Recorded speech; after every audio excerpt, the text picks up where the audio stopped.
Welcome back to Fantasy Warfare, everybody. Singles action time.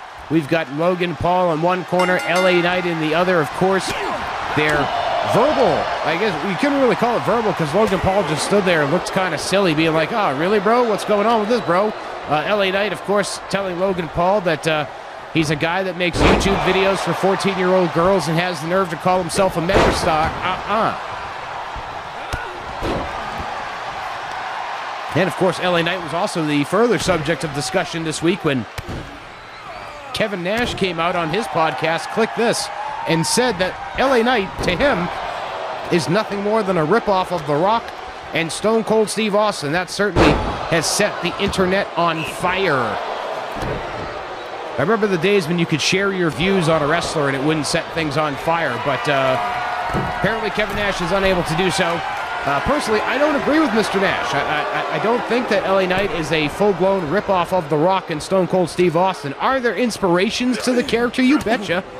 I would absolutely say that he has to have been inspired by The Rock and Stone Cold, but up until the recent comparisons, I had never really seen it myself. It's one of those things where somebody points it out to you and then maybe you give it some consideration, but up until then, personally, I'd never seen it.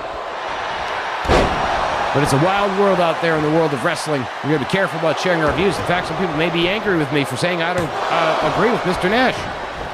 But, you know, it is what it is. Nice fireman's carry by Logan Paul. Of course, Logan Paul was also the subject of discussion after a very scary Spanish fly at the Money in the Bank pay-per-view. What the hell?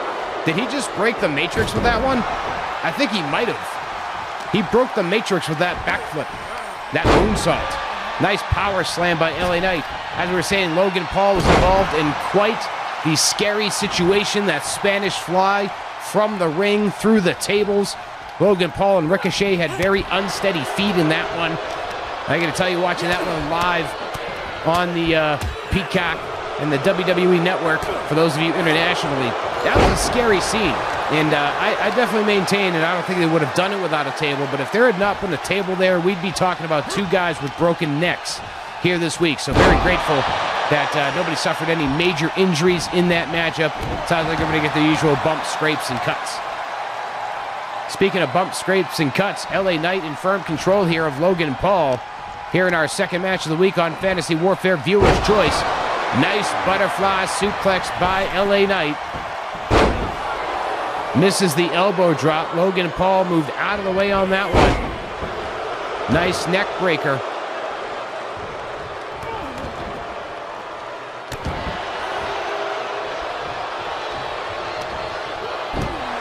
Jawbreaker by LA Knight. And again with that power slam, I mean, hey, what the hell? If it works, keep going back to it is what I say. If it keeps on working, keep on going back to it. That's what you got to do. Knee to the face and a nice lariat clothesline by LA Knight. Down into the cover with the referee. Only a count of 2 on that one. Logan Paul able to kick out. LA Knight now stalking. He's stalking him. Hitting the finish on him. This has got to be all. Drove his head right into the canvas. And it is. It's all. LA Knight gets the victory here this week in Fantasy Warfare in decisive fashion. Picking up the pinfall victory over Logan Paul here in this second match of the week. This viewer's choice matchup. But as Logan Paul licks his wounds and LA Knight celebrates his victory, we get ready for our next contest here in viewer's choice.